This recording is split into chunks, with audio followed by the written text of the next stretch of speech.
tidak ada waktu yang lebih baik kecuali kami bersama-sama belajar firman. Oleh sebab itu ya Tuhan, saat ini kami mohon kepadamu, Engkau melawat hati dan pikiran kami masing-masing.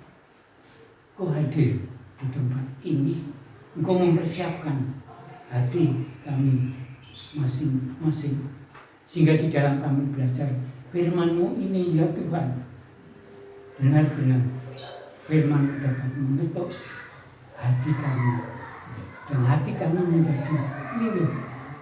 Firman-Mu yang sering sulit kami dengar, kami dapat mengerti, merenungkan, bahkan kami lakukan di dalam kehidupan kami, sehingga pribadi kami di tengah-tengah keluarga akan merasakan naungan dan kasih Tuhan. Makasih Tuhan, makasih. Kami serahkan waktu ini sepenuhnya kepadamu. Biarlah hanya Engkau yang memimpin di dalam kami bersama-sama untuk belajar. Dalam Tuhan Yesus kami berdoa. Amin. Saya mengucapkan selamat pagi dan selamat beribadah. Pagi hari ini cucu saya dari kelompok 2 semalam tidur di teluk. Lalu saya coba mau ibadah kemana gitu, mau ibadah ke gerejanya Mbakun gitu. Yaudah, saya tunggu. Lalu sekarang ada di sini. Makasih cucu-cucu, ya, saya bersama-sama ibadah di tempat ini. Punya bubaran katanya jalan. Jadi saya datang sendiri. Sama cucu. Oh iya, sama cucu. Dan dengan Tuhan Yesus.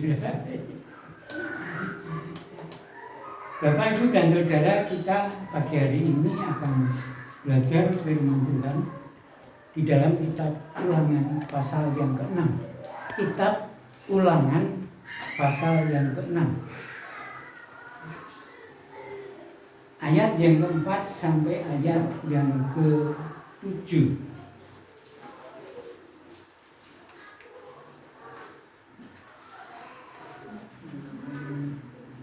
Ulangan pasal 6 Perjanjian Lama, ayat 4 sampai ayat yang ke-7.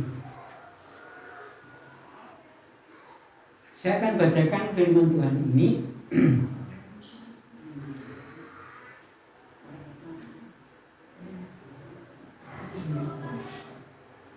Bisa pakai HP suci. Pasal 4 ayat 4 sampai ayat yang ke-7. Demikian firman Tuhan.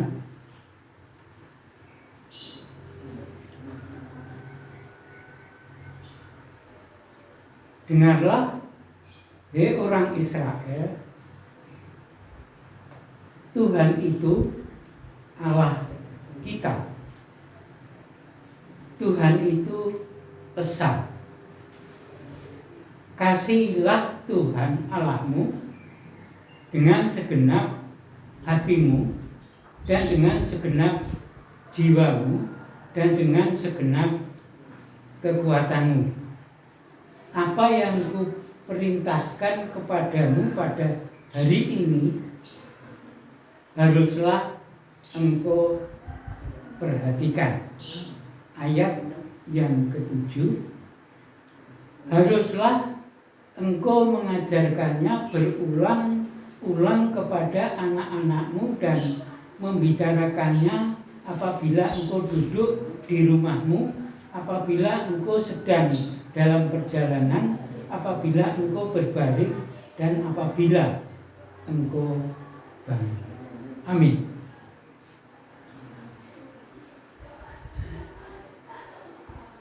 Bapak, Ibu, dan Saudara, di dalam firman Tuhan ini ada 2 macam tanggung jawab umat Israel yang harus dilakukan melalui pengajaran Musa dari firman Tuhan. Yang pertama, tanggung jawab untuk mengasihi kepada Tuhan. Tanggung jawab yang pertama di dalam ayat yang kelima. Lalu yang kedua, tanggung jawab untuk mengajar anak-anak atau generasinya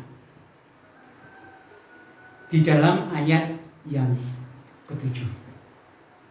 Jadi itu dua tanggung jawab ini merupakan tanggung jawab yang penting bagi umat Israel pada saat itu. Mengapa? Mengapa mereka punya tanggung jawab tersebut? Musa, pemimpin bangsa Israel, tidak ingin bangsa Israel gagal lagi masuk tanah Kanaan. Jadi saat ini, saat bangsa Israel sudah berjalan melalui padang gurun, lalu akan masuk tanah Kanaan yang kedua kalinya. Nah, dengan dua tanggung jawab tersebut yang diberikan umat Israel agar bangsa Israel tidak gagal untuk yang kedua kalinya.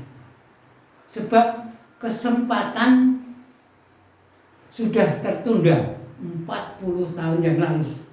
Mengapa? Mereka di dalam hidup mereka memberontak kepada Tuhan. Sehingga seharusnya Tuhan membawa umat Israel ke tanah Kanaan itu dengan jalan yang pintas.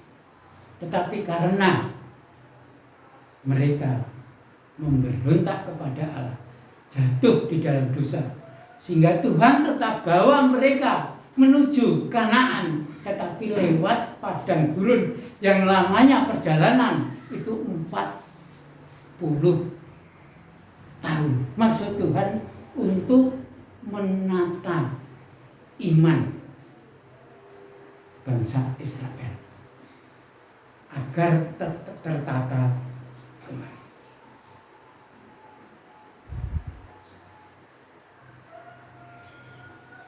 Di dalam ayat yang keempat kita dapatkan di situ dua kata Tuhan dan Allah. Tuhan itu kurios dengan pengertian paling tinggi kuasanya, paling unggul. Lalu ada kata Allah, itu theos, punya pengertian benar dan satu. Oleh sebab itu di dalam ayat tersebut dikatakan Tuhan itu esa. Jadi Allah Israel itu Allah yang hanya satu, yang benar, yang punya otoritas tertinggi dan unggul. Allah itulah yang membawa bangsa Israel keluar dari Mesir. Allah yang monoteis itulah yang membawa umat Israel menyeberang laut Tiberau. Allah itulah yang membawa umat Israel akan masuk tanah Kanaan walaupun gagal sebab umat Israel memberontak kepada Allah. Tetapi Allah itulah masih tetap membawa umat Israel untuk masuk tanah Kanaan, tapi lewat padang gurun selama 40 tahun. Jadi Allah umat Israel, yaitu Allah kita, itu hanya satu, benar, otoritasnya tertinggi dan unggul.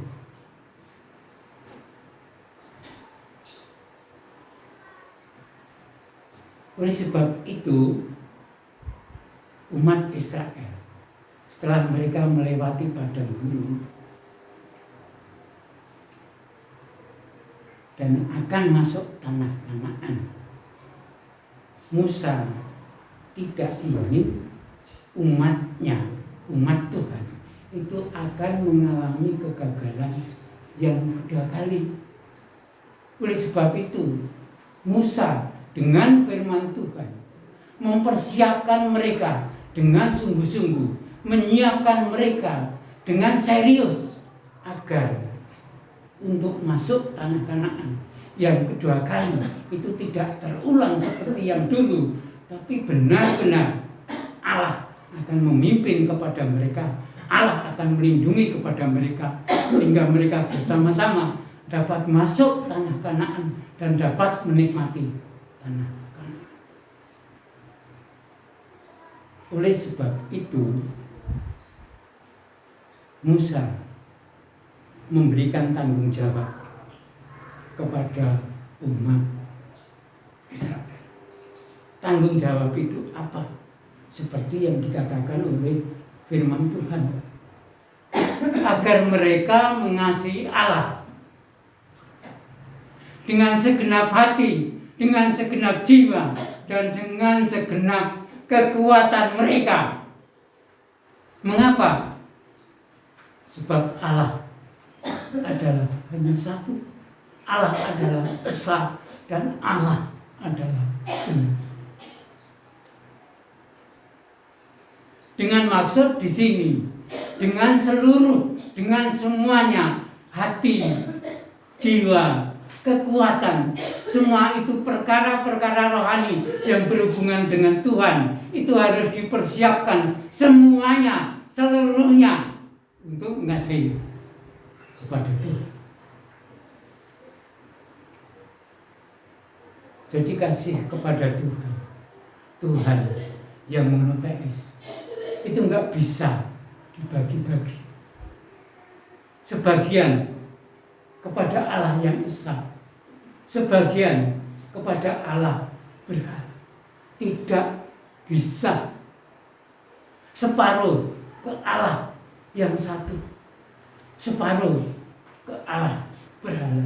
Tidak bisa.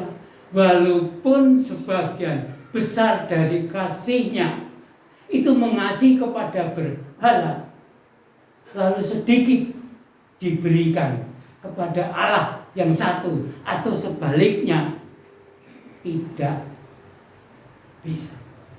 Di dalam firman Tuhan jelas, Musa berkata dengan firman Tuhannya, mengasihi segenap hati, mengasihi segenap jiwa, mengasihi segenap kekuatan. Boleh dikatakan seutuhnya perkara rohani yang bisa berhubungan dengan Allah itu mengasihi kepada Tuhan. Secuil pun, sekecil pun tidak boleh yang ada ditinggal. Semuanya, seluruhnya, hati, jiwa, dan kekuatan untuk Tuhan. Sebenarnya kasih inilah kasih yang rela berkorban. Kasih Allah seperti Yesus rela berkorban, mati di kayu salib untuk orang berdosa, tanpa mengingini balas jasa, tanpa mengingini upah. Yang penting bagi orang-orang berdosa, mereka bisa ditebus dosanya apabila di dalam hidupnya percaya kepada Dia.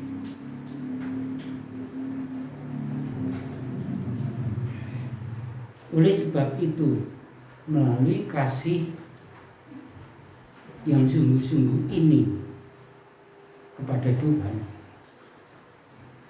di dalam ayat yang kedua,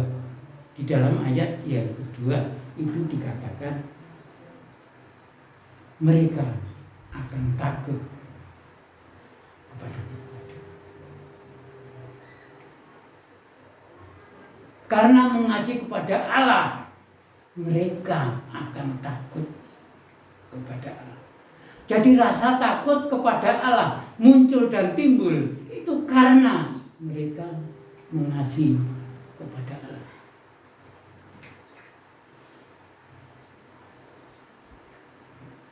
Saudara akan bisa pikirkan masing-masing rasa takut yang muncul karena mengasihi Allah akan beda dengan rasa takut yang muncul sebab memberontak kepada Allah. Akan beda. Rasa takut yang muncul sebab mengasihi Allah akan ada rendah hati, akan ada sukacita.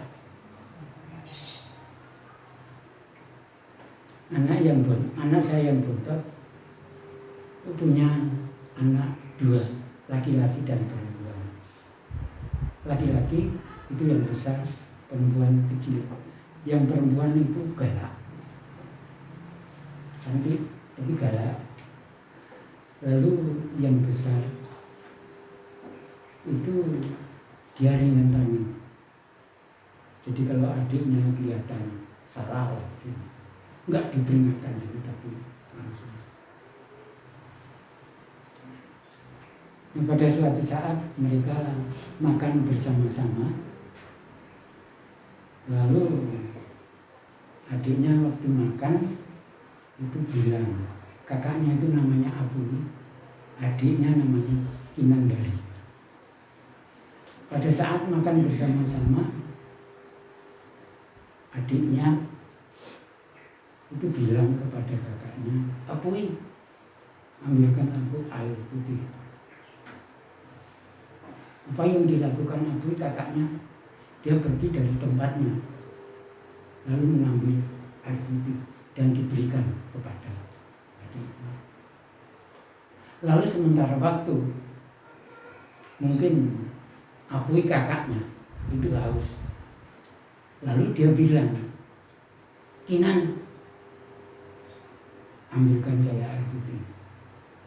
Adiknya berdiri, lalu ambil air putih diberikan kepada.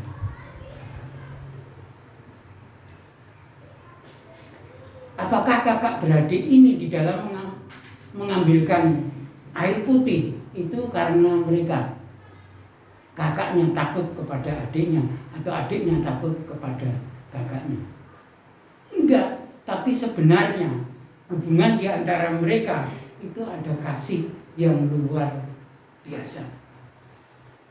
Sehingga adiknya tidak takut menyuruh kepada kakaknya untuk mengambilkan air. Demikian pula kakaknya, hubungan kasih yang terjalin dengan baik.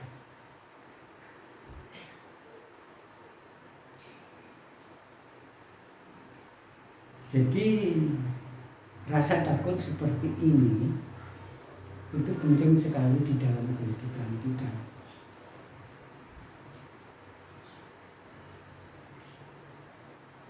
Kalau saya takut dengan bapak saya sebab dia galak. Kalau berubah sudah tidak galak, maka saya tidak akan.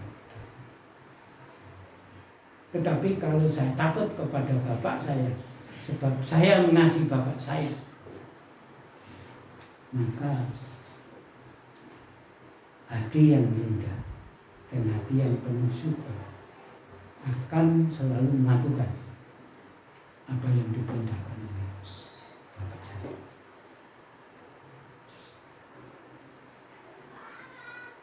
Jadi kasih kepada Tuhan merupakan salah satu unsur yang penting sehingga dapat membentuk hidupnya secara pribadi takut.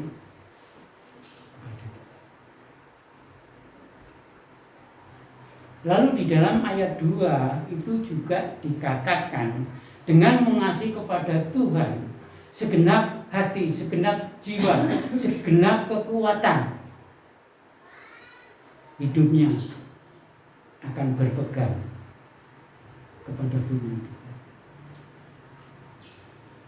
Jadi karena mengasihi kepada Tuhan, sehingga hidupnya itu berpegang pada firman Tuhan. Hidup yang berpegang kepada firman Tuhan, tidak ada tekanan, tidak ada paksaan, tetapi dia mengasihi kepada Tuhan. Luar biasa.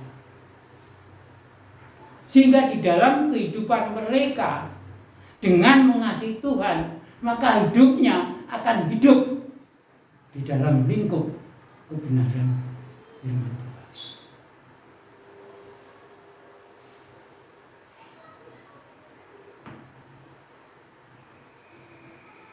Ini juga penting.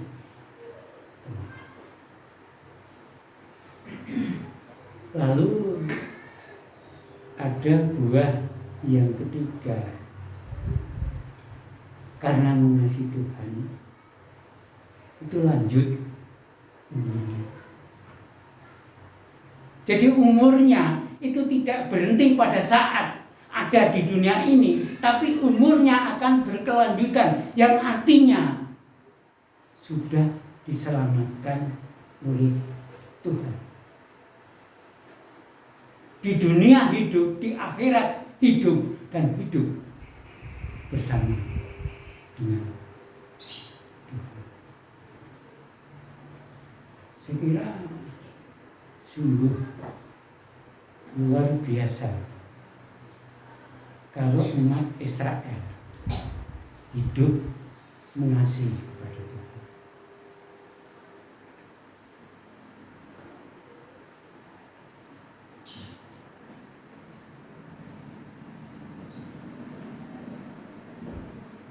Saudara dan saya tahu bahwa tanah Kanaan, di sana ada kelompok-kelompok masyarakat yang hidup mereka itu hidup tidak menyembah kepada satu Tuhan yang benar, tapi mereka tiap-tiap kelompok itu mereka menyembah kepada dewa, macam-macam dewa. Bayangkan umat Israel yang akan masuk tanah Kanaan, tanah perjanjian, masyarakatnya keberadaannya demikian. Kalau pribadinya, percayanya kepada Tuhan tidak kuat, maka pada saat bisa masuk dipimpin Tuhan, setelah ada di tempat itu, iman yang monoteisme itu akan bisa terpengaruh. Dan mereka bisa jatuh. Dan mereka bisa bergeser. Tidak menyembah kepada Tuhan yang satu, kepada Tuhan yang benar, tapi mereka akan menyembah kepada Dia. Hal yang terjadi inilah yang dipikirkan oleh Musa. Masuk ke tanah Kanaan penting, perlu, sebab itu tanah perjanjian. Tetapi pada saat ada di tanah Kanaan, jangan sampai mereka terpengaruh oleh orang-orang yang menyembah, sehingga kehidupan mereka bisa menikmati tanah Kanaan dan hidup mereka tetap mengasihi kepada.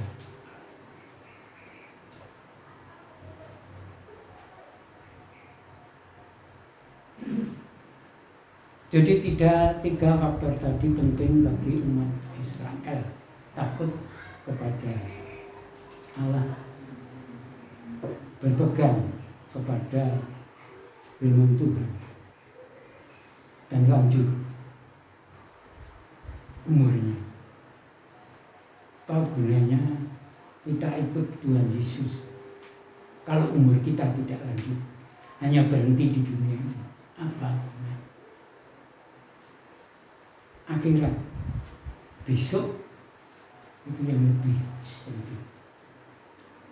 Oleh sebab itu hidup di dunia kita bisa, hidup di akhirat kita bisa, sebab mengasihi kepada Tuhan dengan sebulat hati, jiwa, dan kekuatan.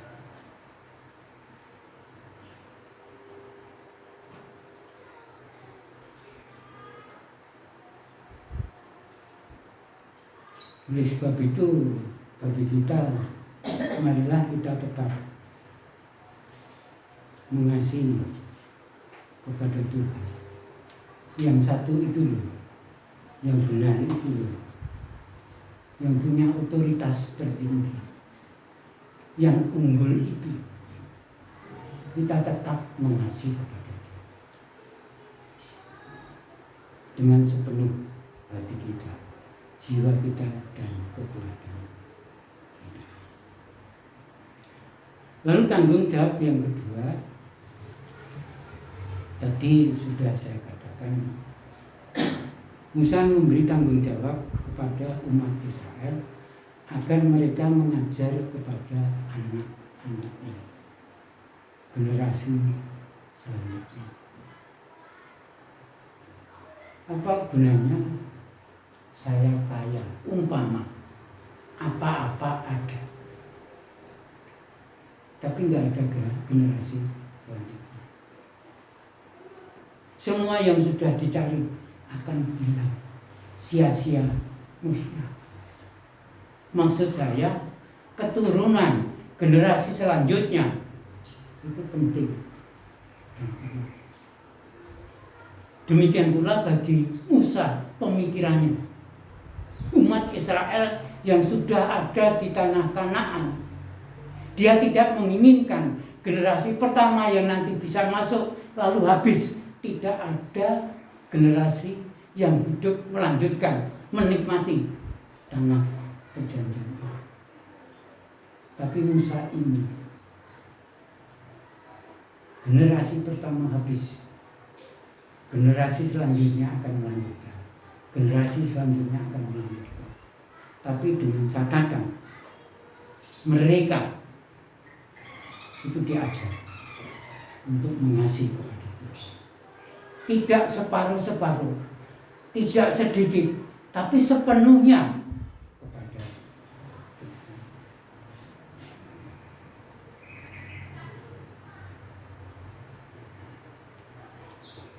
Jadi anak-anak mereka itu perlu diajar. Cara mengajarnya di sini berulang-ulang setiap ada kesempatan. Berulang-ulang setiap ada kesempatan.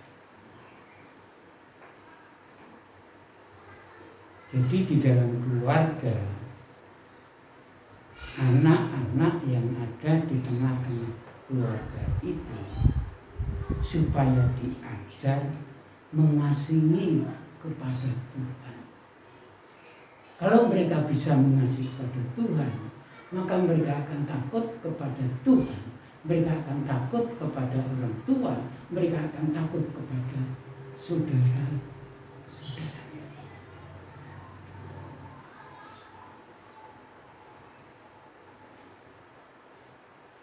Caranya mengajar itu berulang-ulang, dan setiap ada kesempatan mereka diajar lalu belajar bersama-sama.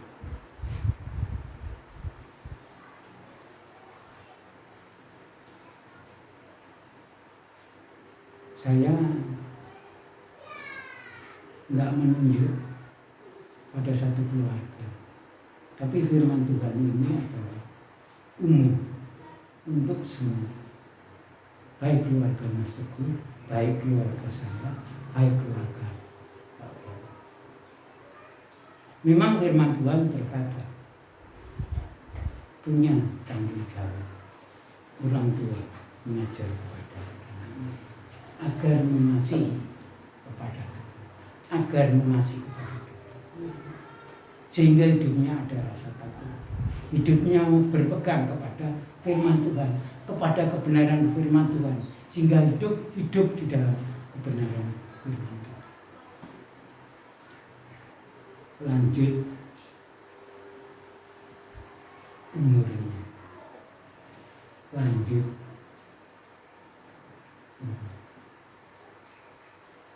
dalam pemuritan ada toh itu seorang raja nggak punya anak sampai tua, akhirnya apa?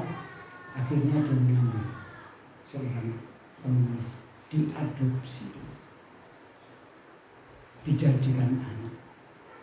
Apakah pikiran raja itu agar anak ini tertolong? Enggak. Sebenarnya pikiran raja itu agar ada generasi selanjutnya.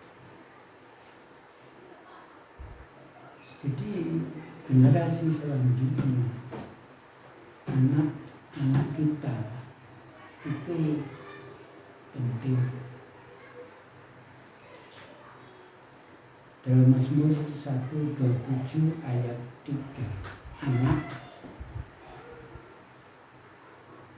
itu milik pusaka yang diberikan oleh Tuhan. Yang diberikan oleh Tuhan. Pusaka yang diberikan oleh Tuhan. Kalau manusia akan mati, sehingga tidak bisa mengambil pusaka itu. Tapi Tuhan itu hidup terus. Kalau anak itu pemberian pusaka dari Tuhan, Tuhan itu tetap ada. Jadi Tuhan tetap memiliki anak.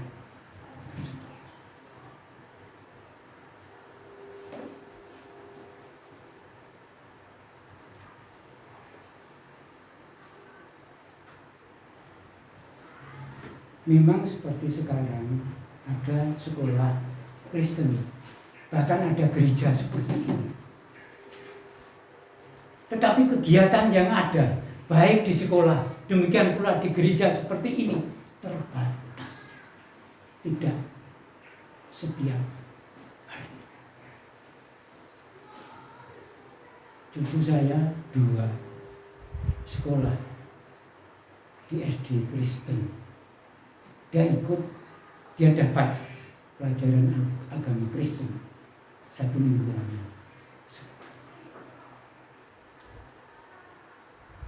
Saya pikir gereja pun, ya walaupun besar, buat acara yang sama 1 minggu 2 kali, itu jarang. Biasanya seminggu sekali.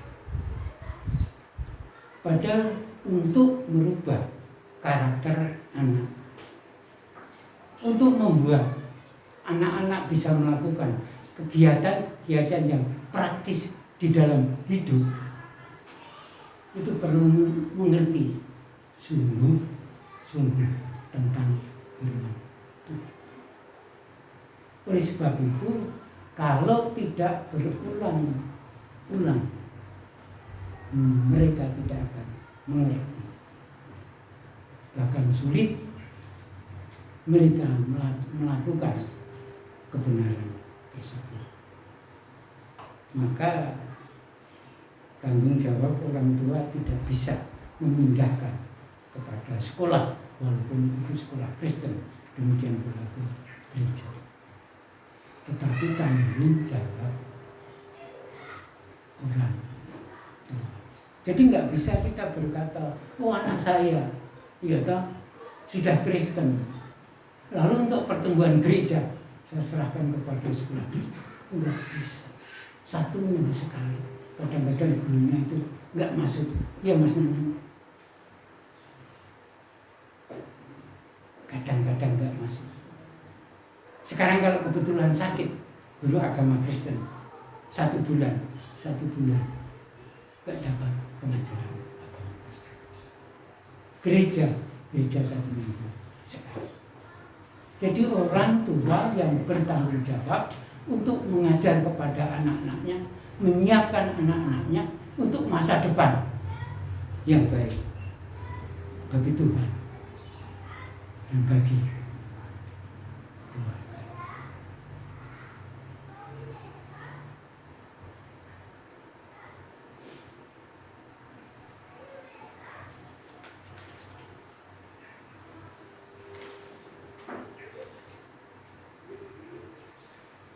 Bapak, Ibu, dan Saudara, dulu dan sekarang situasi dan kondisi itu tidak begitu sama. Tetapi untuk penyembah kepada Tuhan yang satu dan benar, dan penyembah kepada berhala. Dulu ada, sekarang juga tetap ada. Oleh sebab itu, marilah melalui firman Tuhan yang sudah kita pelajari bersama-sama, kita tetap mengasihi kepada Tuhan dalam Yesus Kristus dengan sungguh-sungguh, dan mengajar anak-anak kita tentang kasih kepada mereka, sehingga iman kita yang monoteisme ini tidak bergeser, tidak pindah kepada berhala. Kalau saat ini ada penyerahan anak kepada Tuhan, itu merupakan salah satu bukti keluarga itu mengasihi kepada Tuhan. Amin. Tuhan memberkati.